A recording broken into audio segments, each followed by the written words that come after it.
Rooney. Welcome to the Ferris Bueller podcast. Grace.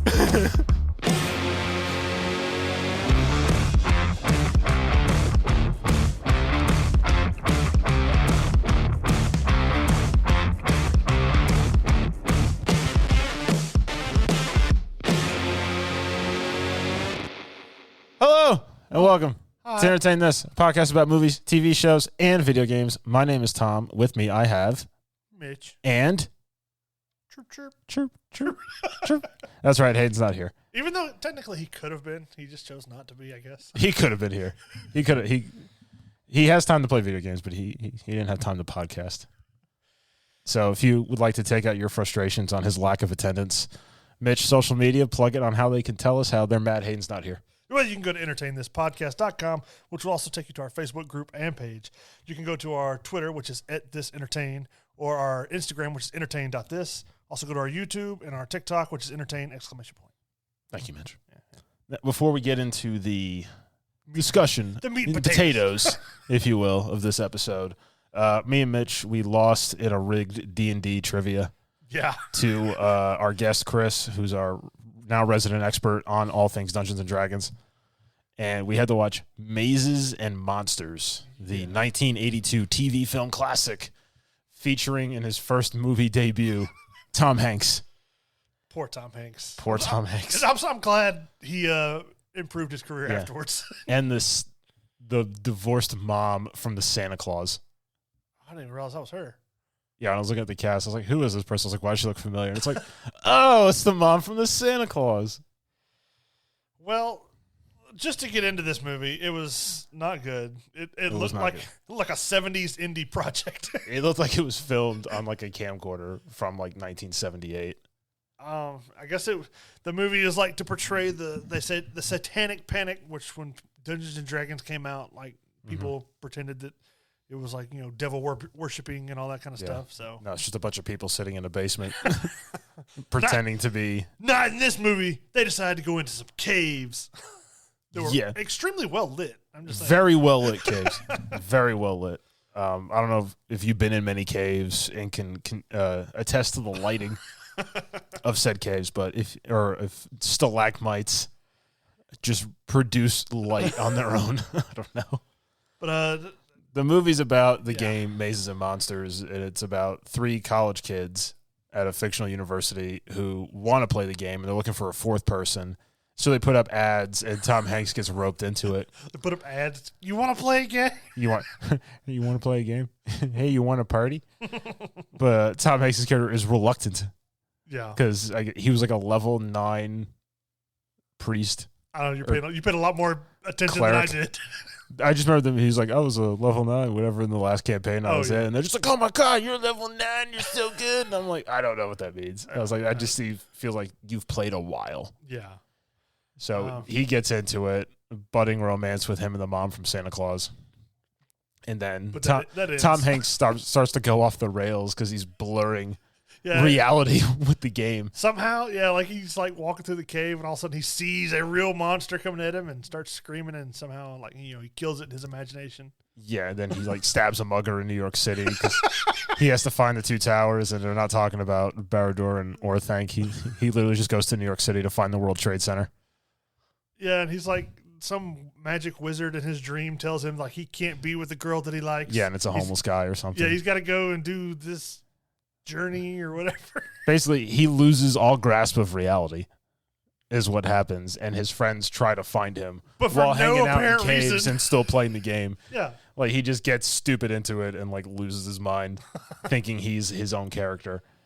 Yeah, it was. And he has like a brief moment of clarity where he calls him and tells him like he's just like on some intersection in like Manhattan, and like he stabbed a mugger, and he's just there's blood on my knife. There's blood on me. I killed somebody. Yeah, it's Tom Hanksness.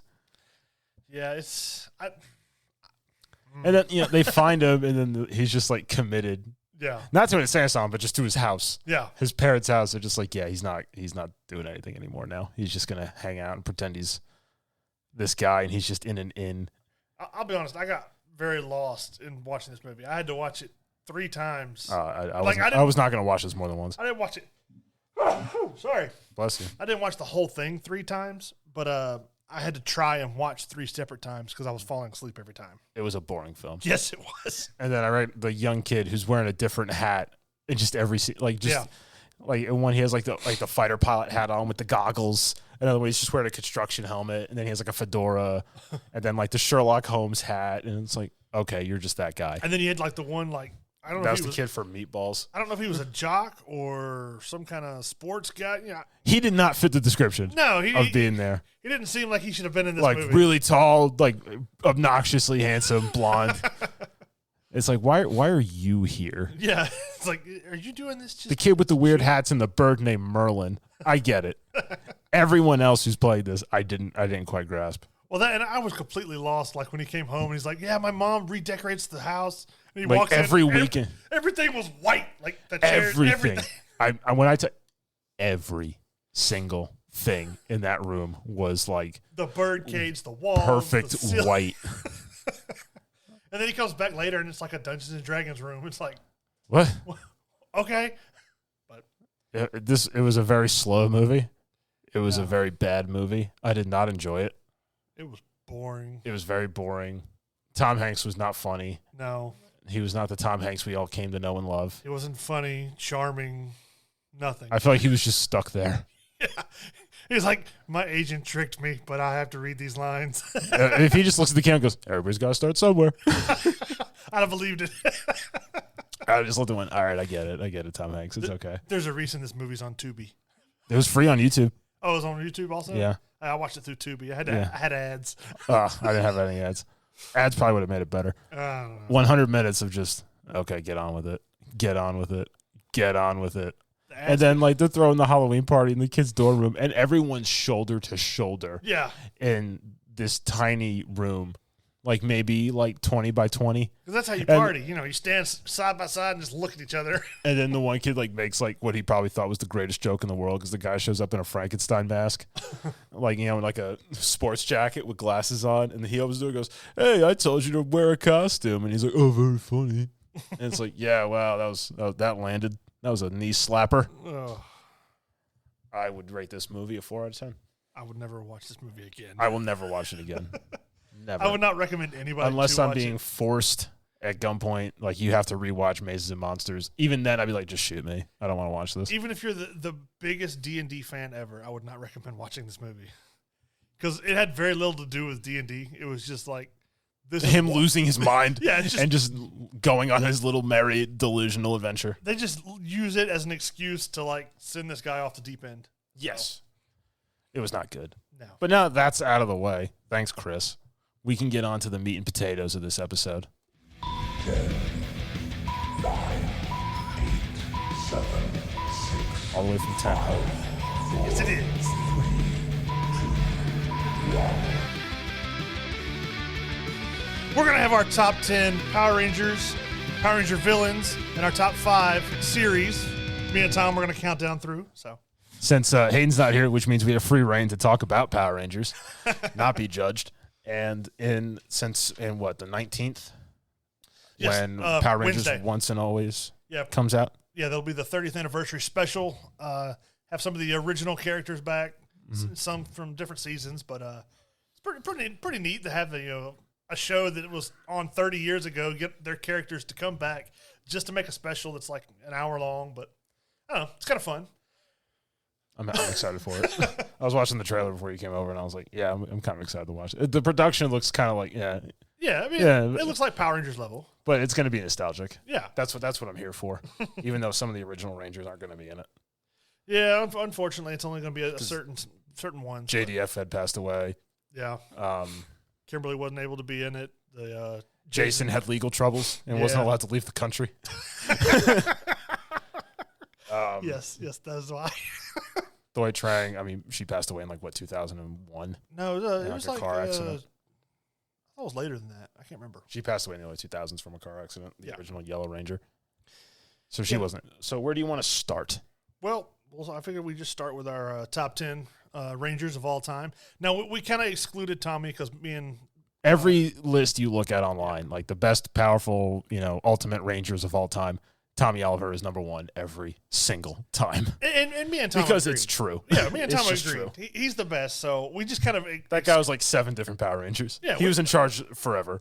We excluded him from our list just to have some variety here. So, but Tom, we can start with your number 10 on your side of the list. My number 10 is Jen Scott's, the Pink Time Force Ranger. Also, the first time a female lead was in charge of was team leader of the Power Rangers, and not the color, red. Even though, or a 6th Ranger getting brought in to just, hey, here's the keys to the car. You're in charge now of the Rangers. I mean, technically she was in charge, but most of the time she wasn't the leader. Like, she didn't. Yeah, Wes was pretty much in charge. Yeah, I mean, whenever they formed their team, he was the one in the middle. So, I'm just saying. The Red Ranger always stood in the middle. Everybody kind of knows it's whatever Power Ranger team you're looking at. If you had to walk up to a real team of Power Rangers and talk to the one in charge, you're immediately going to walk up to the Red Ranger. I mean, just assumptions aside, Of course, he's the leader. He's wearing red. He's wearing red. He's obviously in charge here. We'll go on to my number 10, which is Noah from the Blue Super Mega Force Ranger. The Blue Super Mega Force Ranger. Now, I'll just go ahead and say, Super Mega Force is not the best season.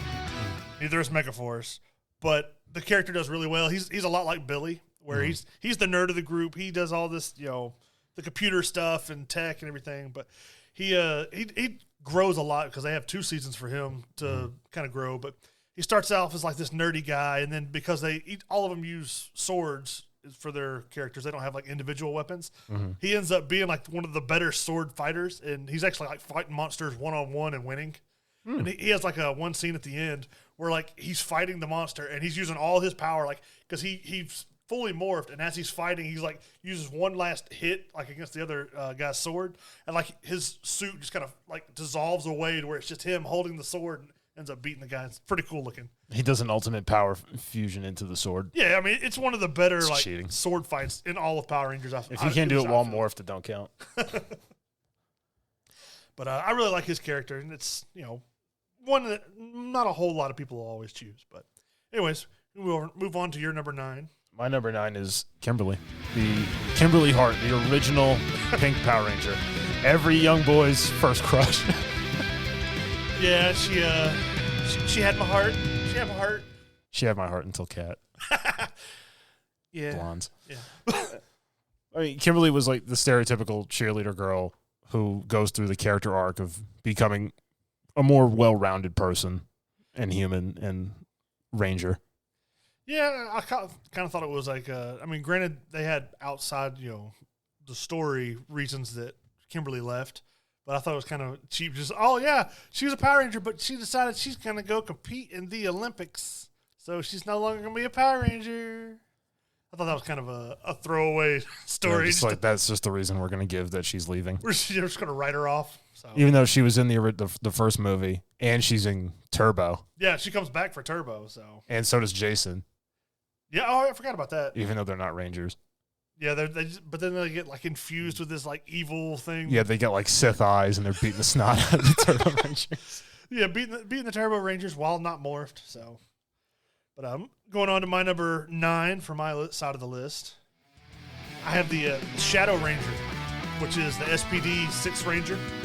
He's basically, I think he's like Shadow Ranger, and his number's 100, where all the other ones are 1 through 5. But basically, he's Doggy Kruger, which is the dog-shaped face one. Yeah, isn't he the one he beat like 100 bad guys in like 100 seconds? Yeah, he has one scene where he's fighting in like the Emperor Grum, which is the main bad guy for that series. He sends all his little robotic creatures after him, and he beats 100 of them by himself. So I had to include him on the list. That, and he's very stoic as he's like essentially the leader without being a ranger, and then he eventually gets his powers and continues to fight. So. And he's also not like a human. Right. So he's a dog. Actually, I think he's the first non-human, if you don't include like Ninjor or Blue Centurion. Yeah, which you never see outside of a suit or anything like that. I mean, even the Phantom Ranger. Yeah, but because you never see him outside of a suit either. So. Or you see the Magnum Defender outside the suit, right? No. Not until he becomes like Mike can just transform into him. Yeah. But because like him and his son look the same, so they just had that little weird like horned helmet. Mm-hmm. But I always liked the Shadow Ranger. I thought he was kind of cool, just a stoic leader that gets to become the team member. So we move on to your number 8. My number 8, Zach, the original Black Mighty Morphin Power Ranger. Which he's one of the ones that's going to get to come back. He is coming back in Once and Always as the quintessential Black Mighty Morphin Power Ranger. There was nothing cooler when they did the Thunderzord morphs because he was the first one to go.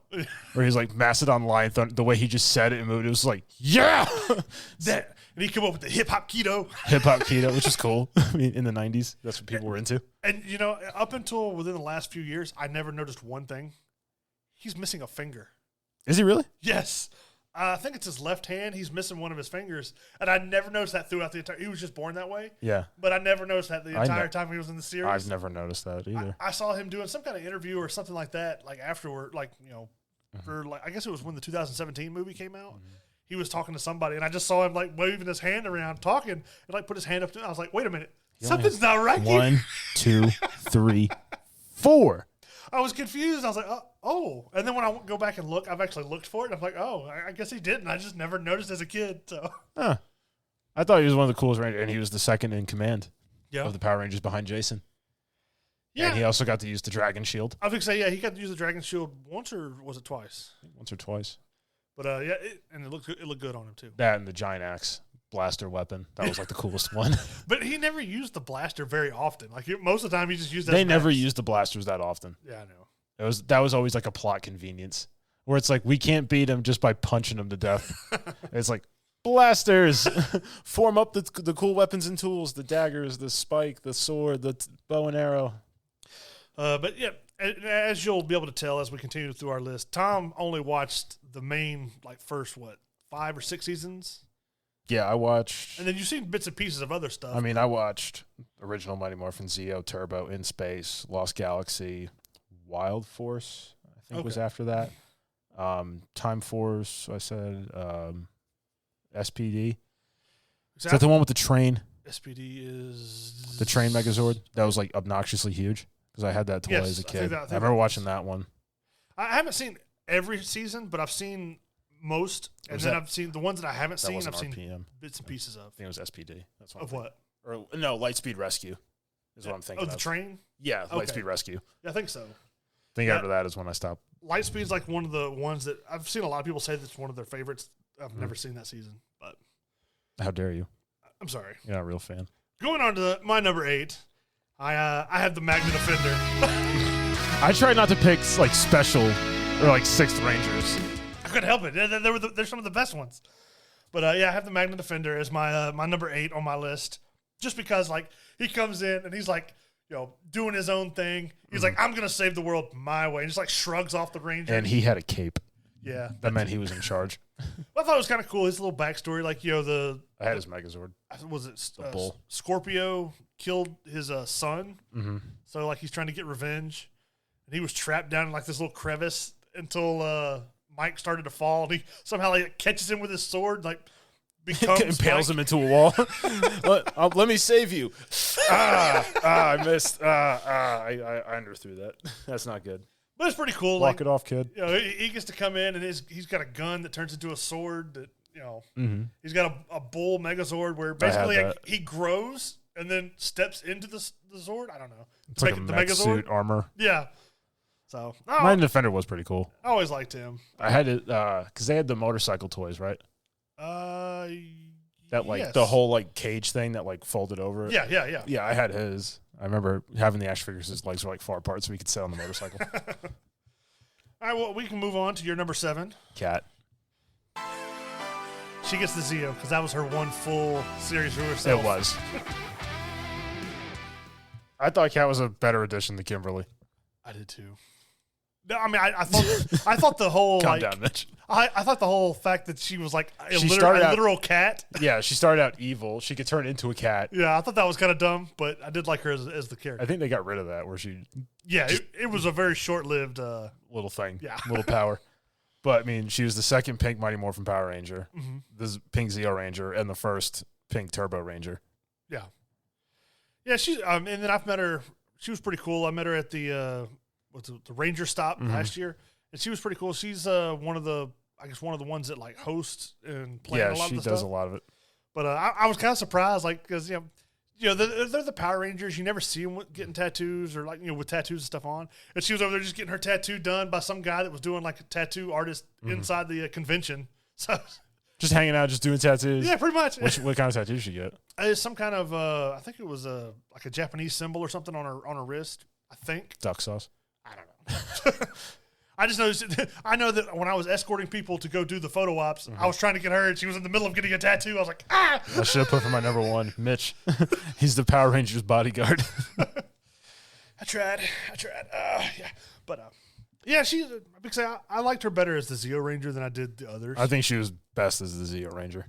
That it doesn't help the fact that I like Zeo better than some of the other series anyways. Zeo was a strong season. I liked Zeo a lot.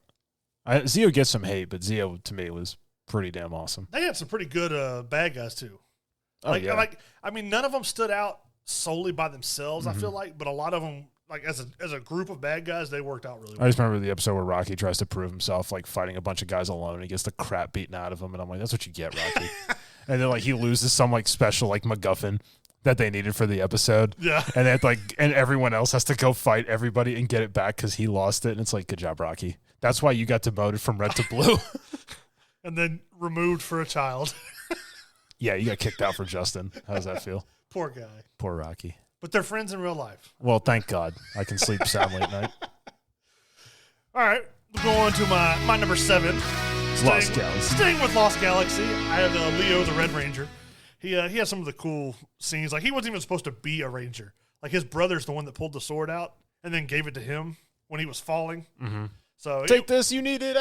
He wasn't even supposed to be the Red Ranger, and then he got it because he had one of the coolest fights at the end where he fights. I can't remember the villain's name, but she was Scorpio's daughter. She becomes like super powered. And he's fighting her by himself, and like it's one of the first times you see like one of the Rangers have like the lens is like broke, and you can see him through the helmet. Because they did that for him, and then they did it again in Time Force. Yeah.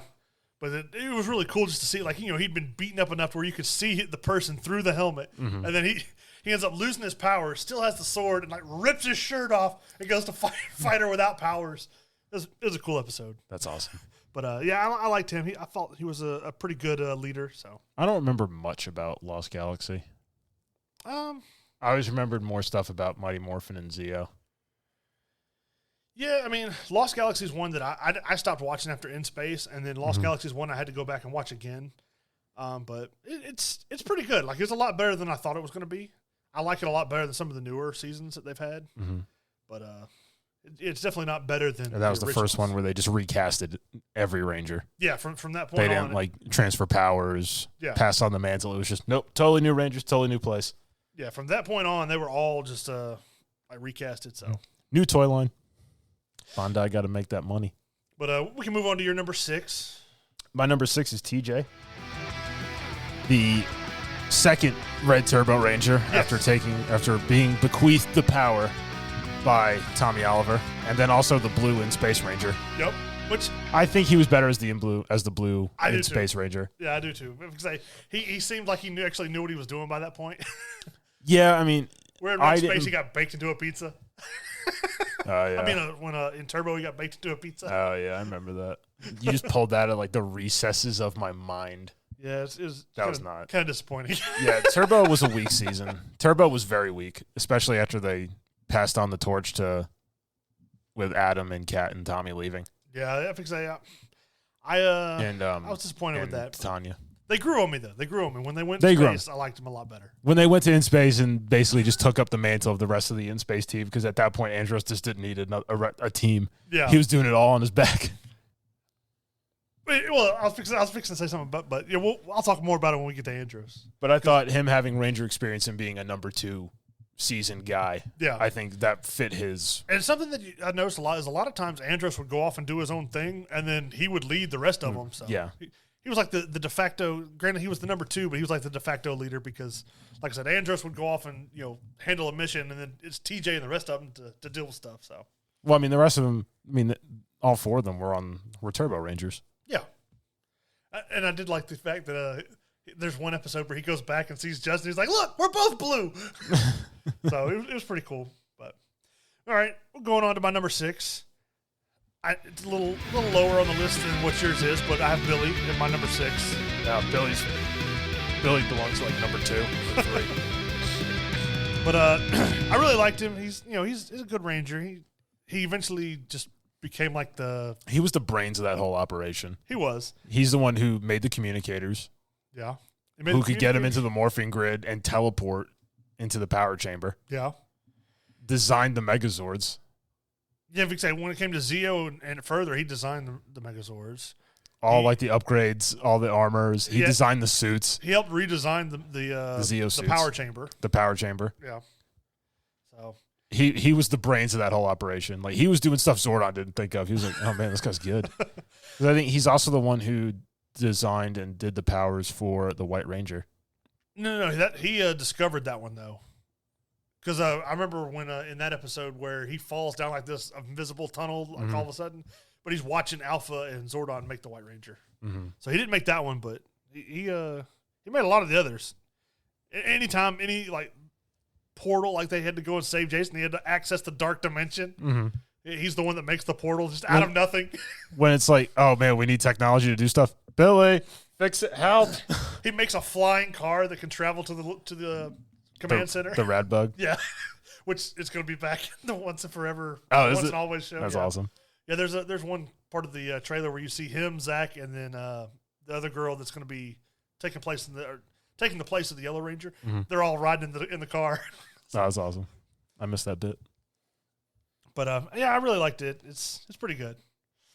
But we can move on to your number 5. He went from nerdy to I'll talk about it, I guess, when I get to it. Okay. My number 5 is Eric Myers, Quantum Ranger. He was a douche. But he's your number 5? He's my number 5. I just it's like he was jealous of the Power Rangers and wanted to be a Power Ranger, found out about the quantum powers, and just went and took it for himself. He's like, I'm in on this.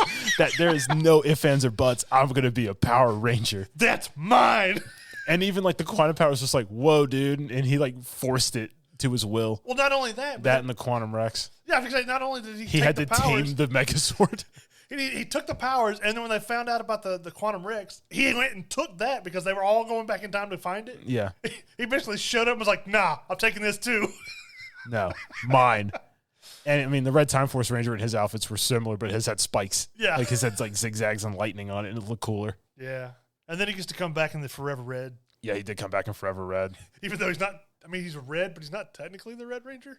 His outfit's red. Yeah. That counts. We'll let it fly. We'll let it slide for this, yeah. I thought he was cool. He was a douche. he mellowed out. Yeah. After some comeuppance and some, getting some karma butt handed to him. Yeah, it was pretty cool to see like towards the end of the series where him and Wes get along, and when everybody else goes back to the future, they're working together to be the Silver Guardians. So. Yeah, because I think in Forever Red they were still teaming up. They were still teaming up with each other. Yeah, so I like that one. But moving on to my number 5, which is Adam from. And I'm going to go with Zeo because Adam's my number 4. I liked him a lot better as well, then we can both talk about it. We'll just both talk about Adam. But he's my number 5. He's Tom's number 4. But I liked him better as the Green Zeo just because, like, he starts off as the Black Ranger, but the Zeo is like his own, just like Cat's. Well, I mean, he was more the Black Ranger than Zach was. He was the Black Ranger for longer. Oh, I guess he was. I didn't think about that. And in the movie. Yeah. Where he's a frog. The frog. And the Black Ninja Ranger, if you count those. Yeah, I like those. Those were pretty cool. But I just like the Zeo better. And when he comes back as the Black Ranger with the broken morpher. That was pretty cool because, like in the series, they're like, oh, this could kill you. He's like, I don't care. He's like, don't even care. Morphin' time. He's like, yes. And then not only that, he comes back in the show Operation Overdrive where he's like leading a bunch of like Rangers from different teams. Mm-hmm. So that one's pretty cool too. He's one of the Ultimate Rangers. Yeah. If you're going to form the Ultimate 5 team, you're going to get Adam. Well, out of most of the actors, like, now granted they all have some experience, but he's one of the actual martial artists. Like, he did have martial arts experience. Like, I mean, as far as Jason and Tommy. Yeah, him, Jason, Tommy, and then Rocky were all like actual martial artists in real life. So it's pretty neat to somebody that actually knew what they were doing. They looked a lot better when they were fighting the putties unmorphed, just because he actually knew what he was doing. The moves look real, and not like, wow, you missed him by 20 feet and he still went flying. You're good. But since that's my 5 and Tom's 4, I guess I'll move on to my number 4, which is the Red Ranger from Time Force, which is Wes. Yeah, exactly. I liked him. I thought it was kind of cool. Where descendant of the original Red Time Force Ranger who died but didn't. I thought it was kind of fun. I don't remember how he didn't die, but he's just there in the future once they've gone to the past. But I did like him as the Red Ranger because he shows up and they're just like, hey, this is synced to your DNA. You have to be him. He's like, no. I don't want to be a Power Ranger. He's like, I don't want to be a pirate. I don't want to be a Power Ranger. Like they had to convince him. He's like, all right, I'll do it. I'll be the leader. Fine. Fine. I will accept the mantle of responsibility and save the world. And he's like this rich kid that's like, yeah, I got everything I already need. But well, now you're a Power Ranger too. Life is just going your way every single time. But I liked him. I liked his I guess future self as well, which is what's his name? Alex was also a douche. Yeah, yeah, he was. And the whole team was just like, "Oh, he's back." It's like, yeah, we're gonna stick with West. We like him. He's not mean. But I liked him, and then as a person, like I've met him once, and he's pretty cool. He's one of the more outgoing, I guess, Power Ranger actors, where you see him a lot more in, I guess, on social media and doing all this kind of stuff. Mm-hmm. He seems pretty cool. I really liked him. So a worthy entry. All right, let's see. We're moving on to that'd be my number 3. Well, it will be our number 3. Oh, you picked him too. Andros, the Red in Space Ranger. Yeah. Let's rock it. I met him as well at the Ranger Stop thing. He's pretty cool. I talked to him probably the most. He's probably like, please leave me alone, giant man. Probably was, because I didn't realize he's like maybe 5'7", 5'8". He's fairly short. Oh my God, we'd look like giants next to him. Only a handful of the Rangers were probably our height. Really? Yeah. Like I think that's kind of like sad to me. Carlos was our height. Justin, the kid, is now bigger than us. Yeah. Let's see who else. TJ, he's about our height. Tommy was about our height. But other than that, the rest of them are pretty short. Like Zane, the Silver in Space and all that, they were all pretty short. I was kind of surprised. But because like, and then meeting Bulk and Skull also, because you think of them like, oh, they're the big bullies. I'm like a foot taller, just about, not far. But for people who need a frame of reference, I'm 6'2". Yeah. Mitch is about 6'3". Yeah, it's close to it. But anyways, back to our number 3, Andros, which he's the in-space Red Ranger. Was soloing it. Yeah, like he shows up at the bad guy, like the conglomerate of bad guys, like dinner. The bad guy summit meeting, like their banquet, and he just steals stuff from them right from their faces, takes off, beats them up. It's just like, yeah, there's nothing you can do. I'm the Red Ranger. I mean, he would like sneak into like the Wild West planet and go down just like into the bad guy saloon, playing cards, underhanded, like stealing things from them and stuff, and just be like, yo, you found out? Just take his little hood and stuff off and start fighting them all. Morph, beat the snot out of everybody and go, all right, bye. Yeah, I mean, going back to space. I mean, he fought probably half of the character, like of the bad guys solo. And was doing just fine. Yeah. Because if watching it, like, he didn't need a team. Yeah, I mean, that's what we were saying when we were talking about TJ. Like, a lot of times Andros would go off and do his own mission, and then the other 4 would handle whatever happened on Earth. Yeah, Andros would just go off and go, I'll handle the heavy stuff. You guys just, make yourselves useful, clean up, make sure we get more Cheez-Its. Make sure the Zord is oiled up when I get back and gassed up. Now, I have to say, he did have one of the weirdest weapons, like just like a big drill sword. Yeah. It just looked kind of funny. I don't know. And he's the one who killed Zordon. Yeah, but he had to. He had to save the world. He saved the universe. He did. But not many people had the stones to do that. It was cool though. He had his own like mega ship, which was the Astro mega ship, which was his like own Zord basically. I have 2. Oh, you do?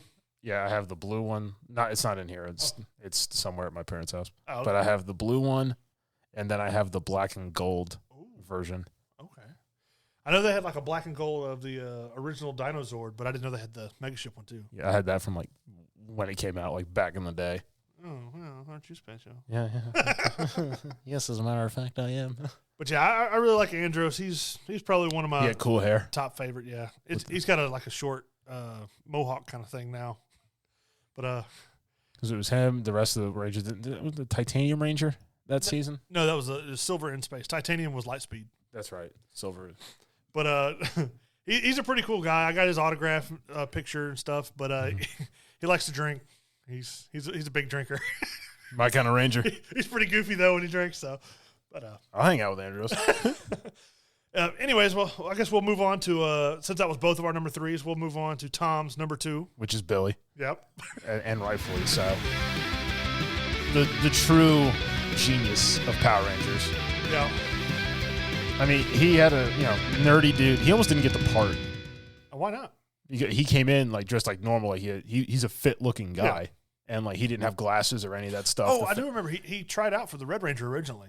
Yeah, and then he tried to be the Blue Ranger, and they're just like, you don't look anything like a nerd. Like you're chiseled, you're handsome. No, that's why I always wore baggy clothes. Like he got like a baggy pair of overalls and like stole someone's borrowed someone's glasses from like at the production place. He was, I need these, and like messed up his hair a little bit. And he just came in, he's like hypotenuse, like pushing his glasses up his nose, and they were like, yes, perfect. You look exactly like a nerd. But I mean, he went from being like borderline useless to being a proficient hand-to-hand combatant and fully capable of fighting stuff on his own. Well, that, and then he basically became like the go-to guy in Zeo as like the tech and all that, which I was kind of sad to see that he didn't get to become the Zeo Ranger Gold, but basically, I mean, he just makes everything for them. Swords, all right, does it in a weekend. Like, even though he wasn't a ranger, it was fun to see him was still get there. to continue, be there. So that, then when they get the Zeo crystals and the blue one goes over Rocky, and like it pans to him, and you just see Alpha like put her hand like on his shoulder, just like, it's all right. It's like, don't beat him up and take it. Because my money would have been on Billy. Yeah, probably. I mean, what Rocky? Rocky gets a lot of hate on this show. Rocky got thrown out of the ring in the movie and broke his back. So poor guy. Can't even take a fall. He didn't even fall that far. He's fallen farther as a ranger. Well, he fell out of the Megazord. Yeah. Yeah. I mean, they all got kicked out of a Megazord at one point or another. Yeah. I know the original ones did when Tommy as the Green Ranger showed up and evicted them from the. They got thrown out multiple times. That's true. Who's your number 2? My number 2 is Jason, which is the Red/Gold Ranger. I'm not going to play the song because we just played it for Billy, but he's my number 1. So he's your number 1. So we'll just continue on with those. But yeah, he is. If Tommy was never a Ranger, Jason's that guy. And then as the Gold Ranger, that's like the coolest suit of it was just the cool, about all. It was the coolest suit. But even him is like, no one ever in Power Rangers said it's morphin' time. Oh yeah, like Jason. When Jason said it, like there was conviction, like he believed it. the lights dimmed on the set when he said no. He drew power away. But no, he's But the lights would flicker when he said it. He was always pretty cool. I always liked him. He was the original leader of the Rangers, and then Tommy comes as the White Ranger, and like the new leader of the Power Rangers. She's like, Jason's just like, what have I been doing this whole time? What have I been doing? Well, I mean, even like in the original series, not all the times like do you find Rangers that are successful against monsters by themselves, but he would be. And there was like the time that he had to fight like Goldar and the Sphinx by himself. And he's also the one that beat Tommy. Yeah, he's the only one that beat Tommy.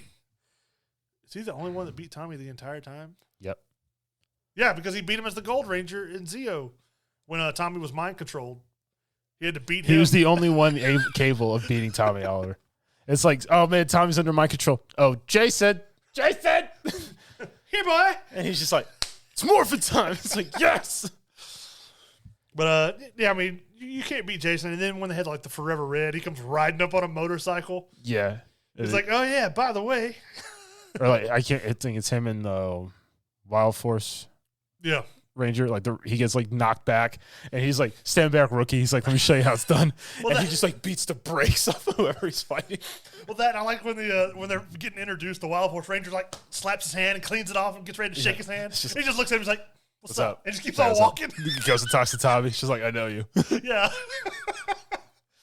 Yeah, he's pretty cool. Like he's a cool guy. Like they had some alleged legal trouble that from what I understand it was somebody that was investing money for him. Yeah. That was the problem. But did they drop charges? I think they did, but I don't know for sure. But I know he's been I know he's been a medic. And I want to say that I read that he was like a medic in the military. I don't think he was. I just know he's been a fire medic. Yeah, some sort of firefighter, paramedic type. And he was also like a martial arts instructor. Yeah. But he talked about like when he got the role on Power Rangers, they want like, people who actually knew martial arts. Mm-hmm. And they had some like old aged like karate master, like Master Splinter kind of guy. Yeah. And Jason's just like, I'm going to hurt him. Like, I don't want to fight him. And the guy's just like, he just looks at him and goes, full speed. And Jason's like, yeah, okay. Or Austin St. John.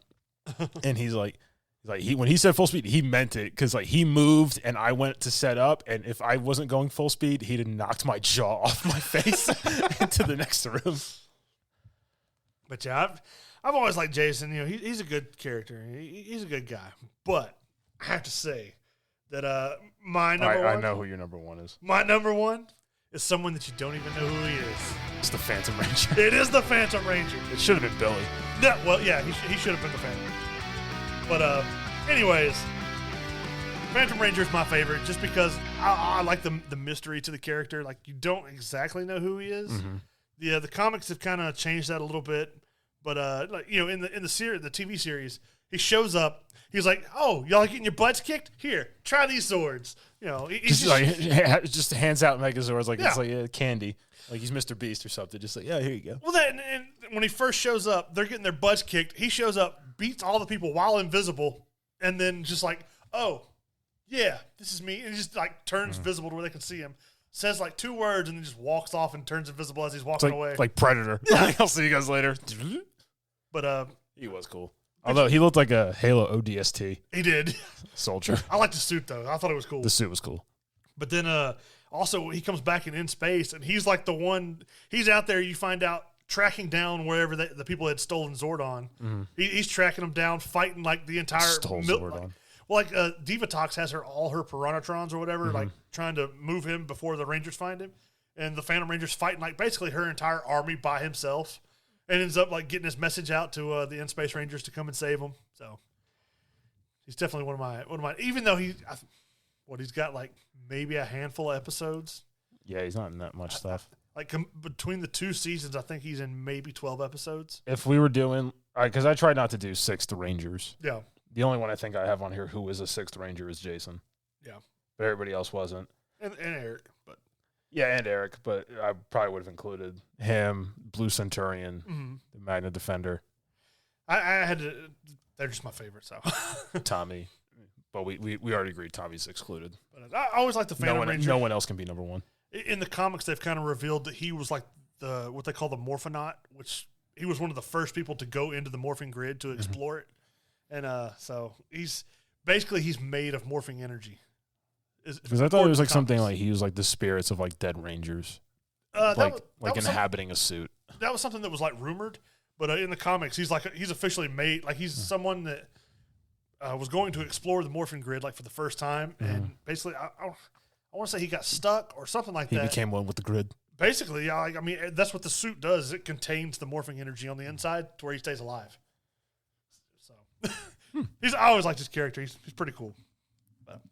Anyways. Now we talked about the good. Let's talk about the bad. Yep. Move on to our top 10 villains. Since the villains are some of them kind of spread through different seasons, I'm not going to do the sound bites for them. The ones that I remembered as like being more memorable. I mean, and ones I thought were like the chief great villains of Power Rangers. But, let's start with your number 10 then. My number 10 is a Clip Door.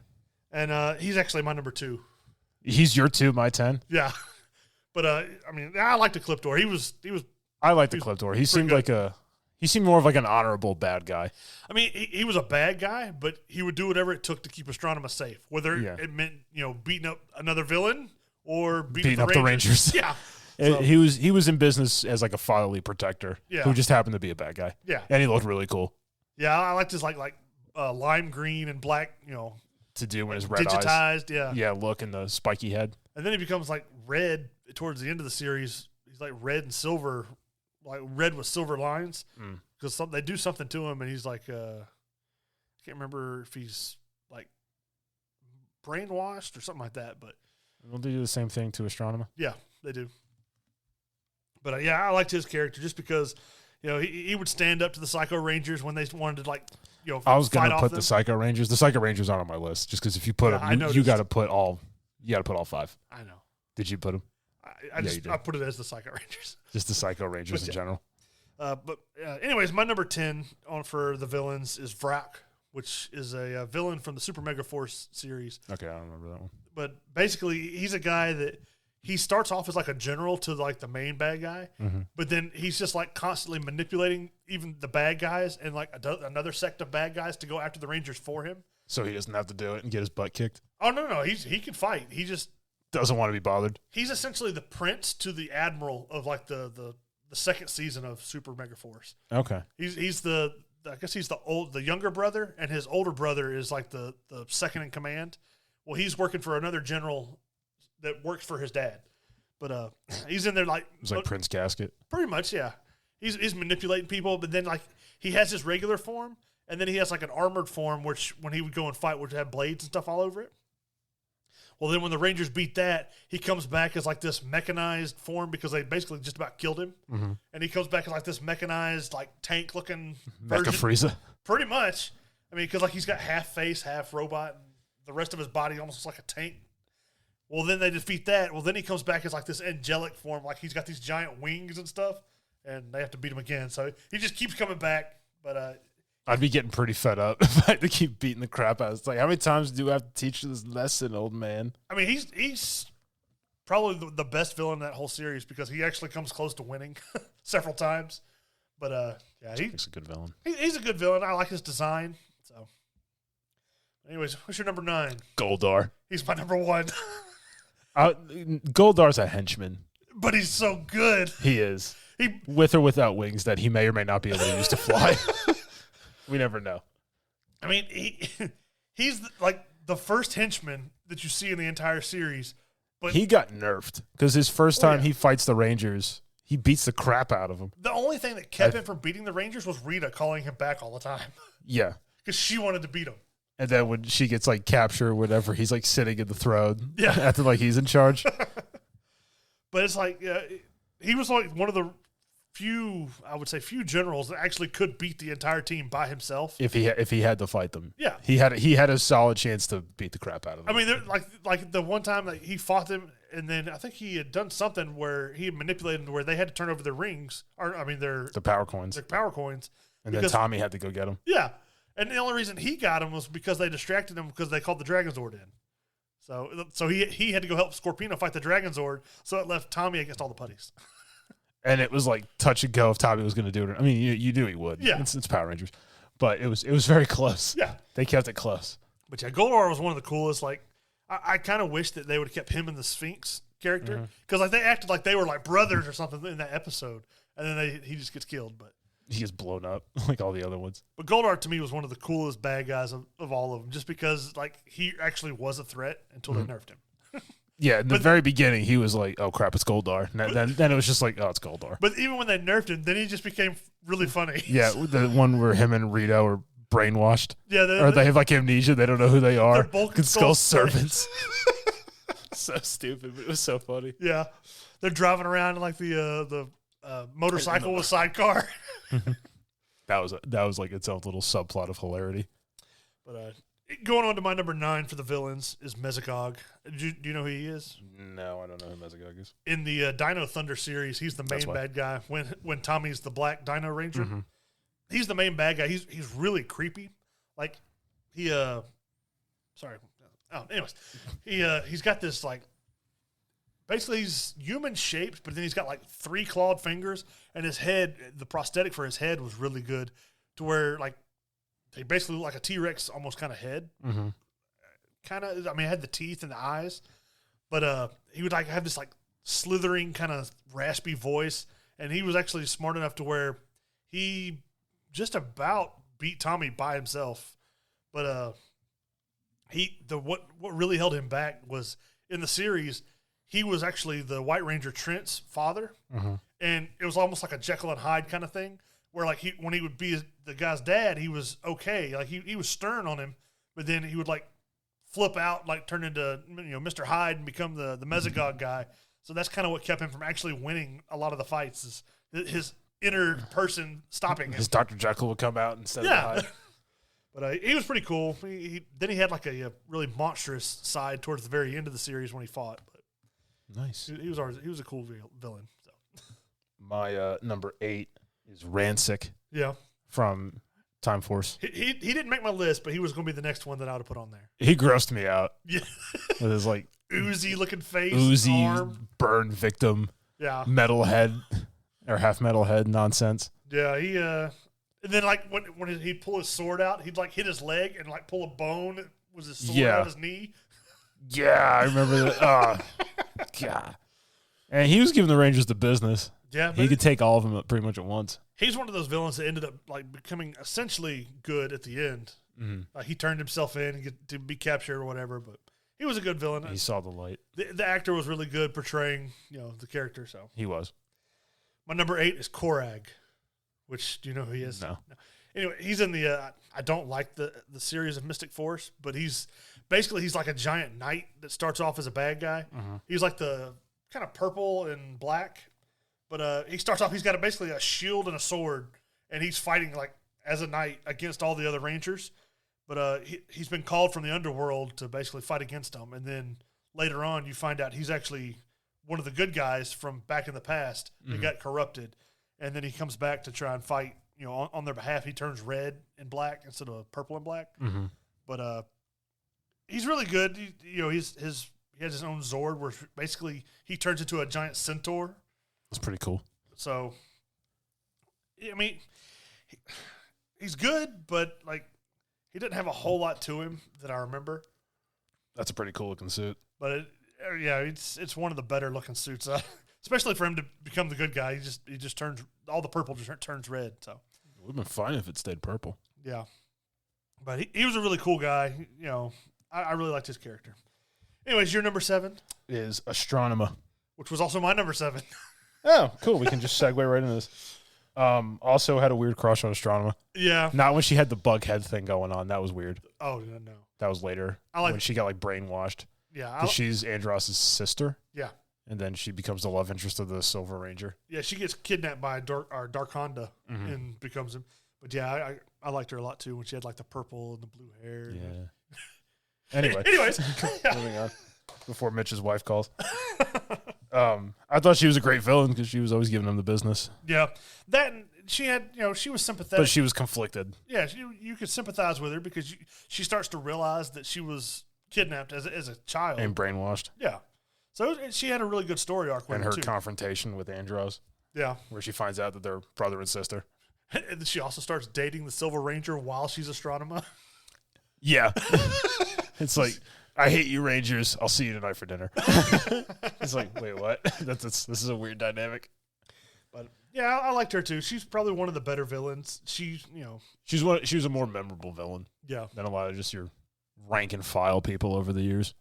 Like whoever the villain was for Lost Galaxy, couldn't tell you. I know it starts off as Scorpio, which is basically like this giant bug-looking thing, and then eventually he dies and his daughter takes over. Yeah, RPM, no clue. SPD, no clue.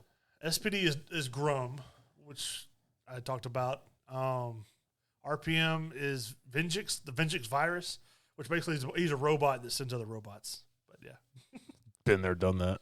Machine Empire. But yeah, we both like Astronema, so we can move on to your number 6 since that was both of our 7s. Divatox. I couldn't stand Divatox. She got on my nerves. I thought she was funny. She was funny, but she's got on my nerves a lot of the times. She just seemed like she was over it the entire time. Like it was just like a hassle. She had to deal with all their crap of like her own minions and the Rangers. And what kills me is like, for me, she was the most annoying one, and she was the most successful one. She did bake them into a pizza. Well, no, she destroys the command center and sends them running off into space. Yeah. So, and then she's also got Zordon trapped. That's true. So they have to get in space. She was a successful villain. And I couldn't stand her. I mean, Turbo Turbo didn't have many highlights. No, it did not. And definitely not the movie. Oh, yeah. With her husband, the volcano monster. Was a Dark Spectre. Yeah, Dark Spectre. Malagor in that, I think. Yeah. That was a weird. And let's just move on from Turbo. I don't like talking about Turbo. Who's your number 5? My number 5? Your number 6. My number 6 is Darkonda from In Space. Okay. He was the one that, like... Venus flytrap looking guy. Well, he's the one that essentially kidnaps Astronema at first. And from the planet when she was a kid. And then he's also the one that he poisons Ecliptor to where, towards the end of the series, when, Ecliptor's trying to be good and trying to help Astronema, he ends up poisoning her and then basically kidnaps Astronema and Ecliptor and turns them back into Dark Spectre for them to be like brainwashed and become evil again. And all of this, he's doing all of this at the same time while he's plotting to like steal the power from Dark Spectre to become the ultimate bad guy. So he's like plotting against his own bad guys. He's plotting against everybody. Yeah. He's like, all of you suck it. I'm going to be in charge. And then there's like a couple episodes where he's like a drug addict where basically he goes to the Wild West planet and he's like bargaining with this guy that's giving him like these like what, heroin? Well, it's like these vials of like some kind of liquid that he would take just to become supercharged to where basically he was like ransacking everybody. Pretty much, yeah. So he went to the DC universe. He was a really good villain. Like he was like just truly bad. There was no good redeeming qualities at all. He was just bad all around. He was just a piece of crap no matter what he was doing. Yeah, I mean he's just bad. But anyways, you're number 5. the galactically feared, universally despised, whatever the other one was, Ivan Ooze. Oh yes. I've had a Charlie horse since the Renaissance. He was funny, but it was Paul Freeman. I was not a big fan of him being like the main villain. He was great. It's like we're the Power Rangers, and he goes, "Oh wow, let me get my autograph book." I feel like he should have been like the TV villain, not the movie villain. No, he was great as a movie villain. He gave everybody the business. Lord Zed, Rita, he was just like, nope, shoots lightning out of his hand, blows up his own warriors. I just didn't feel like he was enslaves the population to his will. He was too goofy to be taken seriously, though. He was funny. Granted, I know it's Power Rangers, but I mean, he almost killed Zordon. I know. And Alpha. I just didn't like him. He took their powers. Yeah. I had to go get brand new powers. They had to go get ninja powers to beat him up. He was a great bad guy. I couldn't stand him. And he was his like lines. It was just like where he's like he gets out of the eggs. Like, you know how long I've been in there? He's like, I missed the Inquisition, the Black Plague, the Brady Bunch reunion. He was mad. He's like, I've had a Charlie horse since the Renaissance. He's like stretching his knees, like I thought he's like, what's that odious stench? It smells like teenager. Even though they were clearly not teenagers. Yeah, not at that point. Anyways, we'll move on to my number 5, which is Lord Zed. The Zed Man. Yeah, Lord Zed's my number 2. He was pretty powerful, but he had to get toned down. Yeah, when he showed up, it was like, oh, Jesus. To me, that's what like takes him down a notch in my rankings, just because he started out so good, and then they just like nerfed him just because people whined about it. That's he's scary. So. Well, yeah, because he touched the Zeo Crystal, or he tried to get the Zeo Crystal for himself, and it ripped his skin off and turned it inside out. Yeah, And he was still just like, watch it. But yeah, I mean, I liked him. He was good, but not my favorite. Yeah, he kind of became like a groveler. Yeah, towards the end, especially when he got with Master Vile. That and Rita like uses a love potion on him, which mind wipes him into just groveling over her. Yeah. Yeah, that was kind of weird. He had great potential off the bat. But yeah, I mean, he started off really good. Like, I mean, they had to go get new powers to fight him too. They had to go get the Thunder Megazords and all that. Speaking of Thunder Megazords, my number 4, Rito Repulsa, the man who destroyed the Thunder Megazords, and I hate him for it because that was the coolest Zord. Yeah, he's Rita's brother. Which, that doesn't really make a lot of sense looking at the two, but... No, none of it makes any sense, Mitch. He's like a skeleton soldier-looking guy who's half gray, half camouflage, with a flamethrower and a bone sword. But, yeah, he would always come in with, like, the funny quips and stuff. That's why I figured Ivan Ooze should have been, like, him and Ivan Ooze would have been a great tag team. Him, Ivan Ooze, and Goldar. Yeah. That would have been like the trio of greatness. That would have been hilarious to watch. But, I mean, Rita, he was a powerful bad guy. He destroyed the Thunder Megazord and the White Tiger Megazord. He destroyed the White Tiger one, too? I didn't think about that. Yeah. They had to get the Ninja and the Falcon. Yeah, the Ninja Zord to beat him. And then they didn't even kill him. No, that's right, because he got away, and they ended up... Yeah, he became the bumbling idiot. Yeah, him and Goldar ended up blowing up the command center, though. Yes, yeah, that's true. They did blow it up. On accident. They bumbled into it. They blew up the command center, but then they dropped the one thing they were there to get, which was a Zeo Crystal. And then they had to go back in time. Yeah. But anyways, moving on to my number 4, which is Zen Aku. Do you know who he is? No. You made up Zen Aku. No. Isn't Aku the bad guy from Samurai Jack? No, not this one. It's like, man, that guy was good. He gave Samurai Jack the business and Power Rangers? This one was Zen Aku. He was in Wild Force. Okay. Was that a wolf? Yeah, basically. He looks like Blade from Elden Ring. Basically, they're called like ogres or whatever, or orcs or whatever from Wild Force.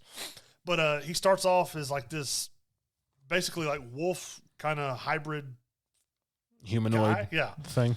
But he basically gives the Rangers a business for like the first half or maybe the second quarter of the season before eventually you find out he's the Silver Ranger.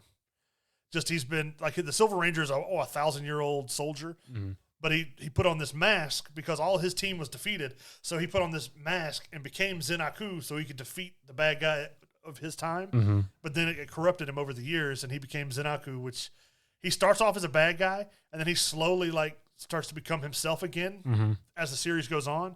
But I mean, he's just like beating down the Rangers. He's real sympathetic. Like the Rangers sneak up on him one time. And he's just sitting there playing the flute by the water, just hanging out, just chilling, relaxing. But he has his own Megazord of 3 Zords combined, which he had like it's called the Predazord, which is basically a wolf. Was it the alligator? Alligator and a hammerhead shark. That's pretty cool. So I mean, most villains, they get like 1 Super Zord or something. Yeah. And he has 3. Yeah, he's got 3 Zords, and then they all combine into a Megazord for him. So. And then he becomes a good guy. Yeah, but then he becomes Merrick, which is the silver wolf Wild Force Ranger. But it doesn't count. He becomes good. I really like him. So, anyways, your number 3, King Mondo. King Mondo of the Machine Empire. I always thought he was just dumb because like he just stand there and his lip, because of the costume, just like his lip would just go up and down. Yeah, this like machined mustache on his face. I mean, he was giving the Rangers the business with the machine up. I mean, he conquered so much space in the galaxy. Until the very end, he didn't do anything. Like, here's like King Mondo, like Lord Zed and Rita and Goldar and all were scared that he was coming. Yeah, they all run to their. They were like, "It's the Machine Empire." They run to their RV. Yeah, their RV. Or like they had like the giant space dragon. Yeah, the Serpentera, and they were like, "No, we got to get out of here. It's the Machine Empire." But yeah, I mean, I understand. They were decent. He gets killed and replaced by Louis Kaboom for like half the season. Yeah, where he gets because he get like the Damocles sword. Yeah, and he fights the Super Zeo Zord. Yeah, and they cut him in half and he explodes. And his wife just goes, "Oh, not again." Yeah, and like his kid's like upset, like, "Oh, Dad, no." And she's like, "Dad, don't worry." It's like, we'll rebuild it. It's like this happened before. But then he comes back at the very end of the series. They rebuild him basically. So I thought he was a good villain. Yeah, because there was nothing redeeming about him. No, he was just bad. Yeah, I didn't find him very intimidating looking. He looked like a fat robot. Yeah, he was just a fat robot. But he conquered so much stuff. Yeah. Well, anyways, we'll move on to my number 3, which is the Psycho Rangers. I listed them together because they're all the same, just different colors. But they're bad. They were some of the coolest. Yeah. They have some of the coolest outfits too. And they beat the snot out of the Rangers multiple times. Like when the Psycho Rangers showed up, you just looked at the Power Rangers, just like, "Good luck, guys, because you're gonna need it." Well, they're one of the few bad guys that actually killed a Ranger. In Lost Galaxy, they killed the Lost Galaxy Pink Ranger. That's right. Yeah, the Pink Psycho Ranger does. So they could turn into humans. They could turn into monsters. And then if when they first touched the Rangers, they absorbed all their memories and all their skills, so they knew exactly what they were going to do, how to fight them and everything. Yeah, and even like whoever the villains were, like they were afraid of them. Yeah, because they were too powerful at that point. They were like, "Oh crap, we messed up." And because they're essentially data that was turned into like physical forms, they can come back at any time. Like, because that's how they come back in Lost Galaxy is that somebody finds a little data disc that has them on them, and they just put it in the machine, and there they are. Poops out the Psycho Rangers. It's like, crap, and they're just like.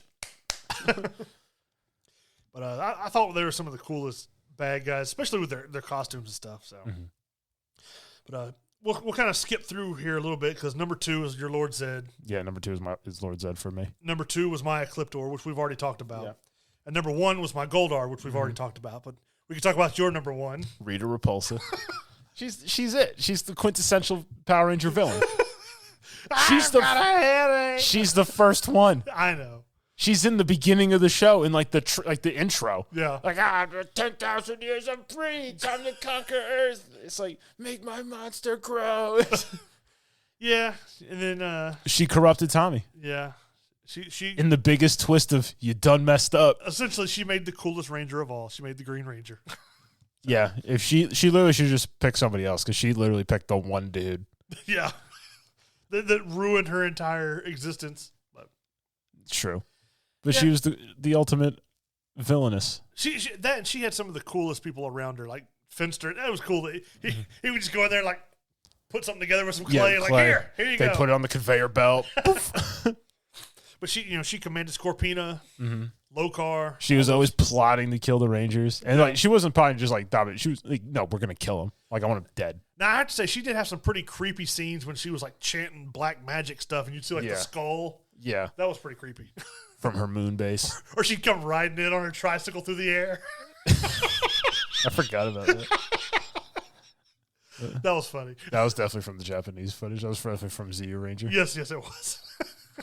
I thought she was a top. She was the quintessential Ranger villain.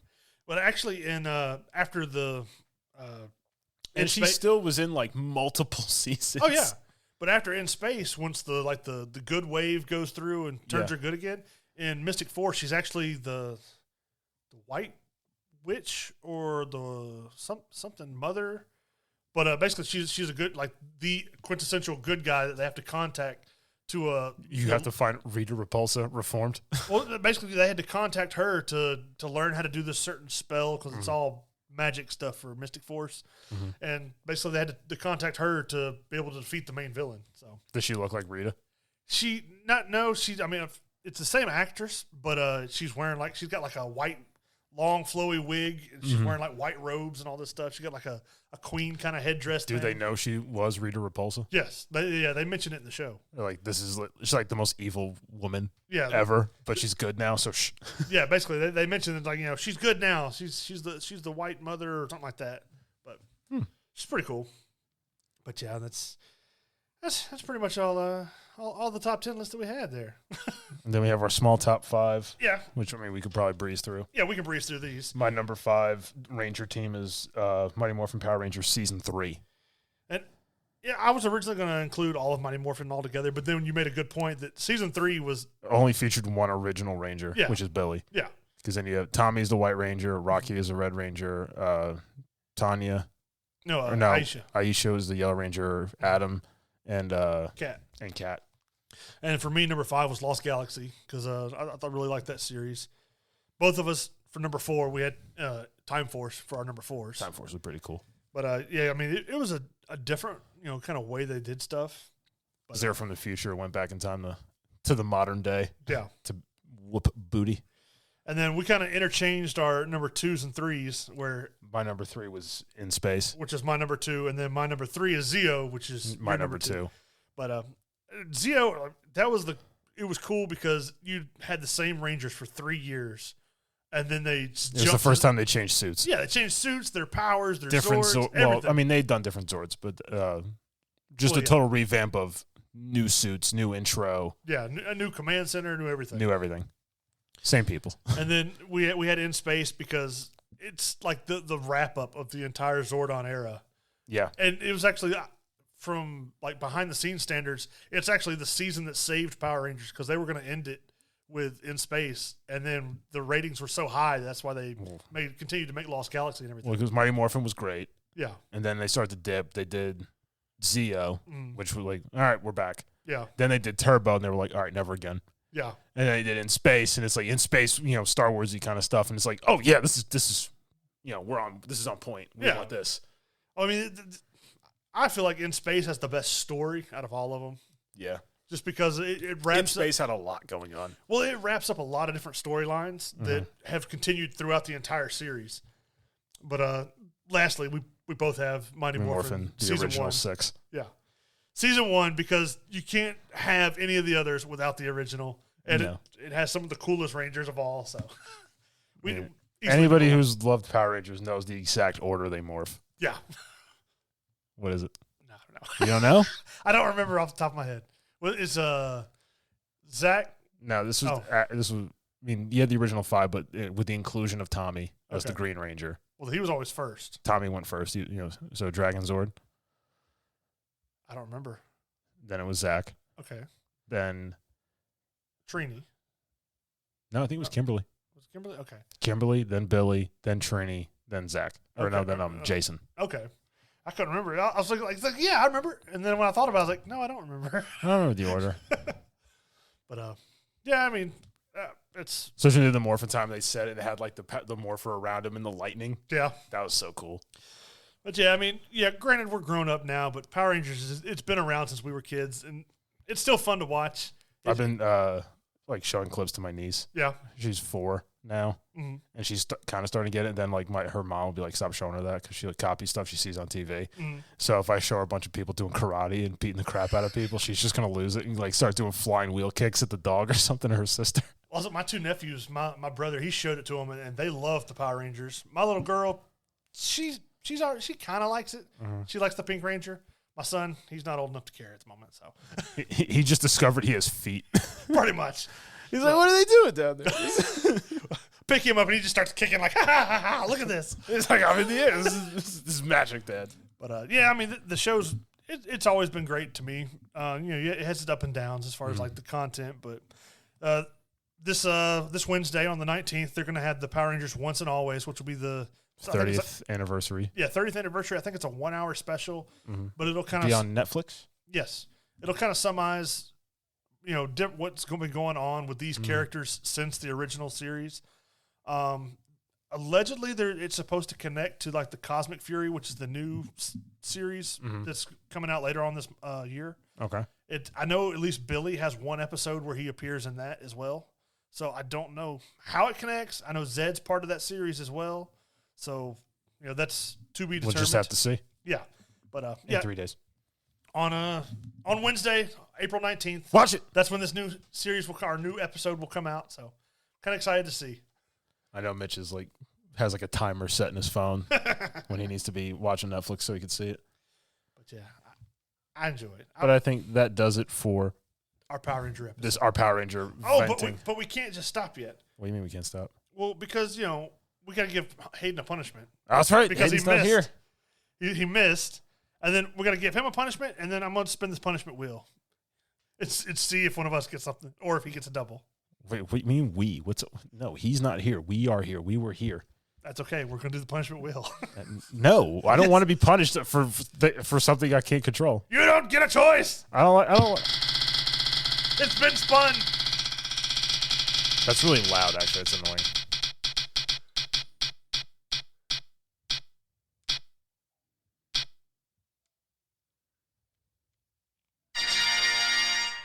Tom, punished by me. What? With a game. This is bull. I'm here. He's automatically punished. I just wanted to give the new wheel a spin just to see how it goes. Was it a test run, or am I really getting punished? We'll leave it as a test run. Because he's not here, he needs to get punished. That's true. So, what are we going to punish him with? Oh, some sort of shark-related film he hasn't seen yet. Let's see. I forgot we were just going to unceremoniously punish him. I think, no. Let's see. What's a good punishment? Ooh, he should watch. We have beaten him to death with punishment. He should watch Guyver 2. I thought he's seen that. He's seen the first one. Did we do Two-Headed Shark Attack? I don't know. Let's see. Oh, there's a sequel, Three-Headed Shark Attack. Super Shark. Super Mega Shark versus Crocosaurus. Jersey Shore Shark Attack. Jersey Shore. That's it. That's the winner. Okay. Jersey Shore Shark Attack. Okay. Well, Hayden, guess what? You have Jersey Shore Shark Attack. Jersey Shore and sharks attacking. He might enjoy it. Well, we'll find out because he's going to review it. All right. Well, this is all it for our Monday episode of the Mitch and Tom. So we'll see you later. And hope you enjoy. Bye. Goodbye. Get out of my apartment.